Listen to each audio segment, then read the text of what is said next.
Ziptrak, Stage 3 of the Santos Tour Down Under. 2 new destinations as the race got underway at Henley Beach. It was into a long neutral zone of some 15 kilometres before the flag dropped, and then they were underway. Destination, Nairne, for the first time in the history of the race. As soon as the stage started, there was an attack at the front by the Frenchman Enzo Paolini. He was quickly joined by another Frenchman in the red colours, Baptiste Vershofer from Lotto Intermarché. Also, for the third day running, the leader of the King of the Mountains classification, Martin Udenstad from UnoX Mobility in the break, picking up more points in the battle for polka dots.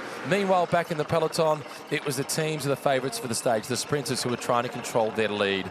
Through to Meadows and the first of the Ziptrak intermediate sprints, it was Baptiste Vershofer who collected the maximum points, Paolini in second, Udenstad in third.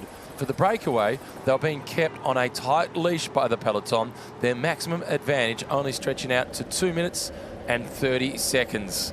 The sun was starting to have an impact on the race as well as they headed through Echunga for the second of the Ziptrak intermediate sprints. Vershofer, maximum points once more, and the heat was starting to bake up to the low 30s. As the breakaway was on the brink of being caught, the Australian National Road Champion, Pat Eddy, threw his hat in the ring. He tried to break away, but he was heavily marked. And amongst them, Ineos Grenadiers, because they were adamant that the break would not survive. They were trying to set it up for their sprinter.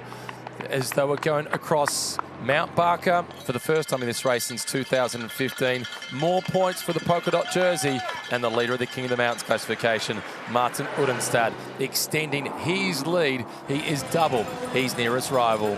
Through the finish line for the first time, hearing the bell with 20 kilometres to go, and Udenstad, it was over for him out in front. Paolini, he would be the last one to survive. He was caught as Ineos Grenadiers launched Sam Welsford to victory.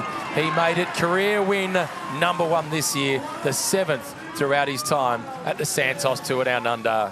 Second position, that went to Tobias Lund Andersen, the winner of Stage 1. Third place, the young Kiwi, that was Lewis Bauer. But it was an emotional Sam Welsford after the stage. In the general classification, Jay Vine still on top, ahead of Jonathan Narvaez and Mauro Schmid. Sam Welsford, win #7 at the Santos Tour Down Under. This one must be extra special. Yeah, I'm so lost for words there. That was so hard. We were in so much trouble in the back. We got swamped, and then on that last climb, I was on my absolute limit. But I just had Kiwa with me the whole time, and he was just like, be patient, we'll get there. And to have those guys believe in me so much after such a hard year last year, to win here on the day that doesn't really suit me was over the moon.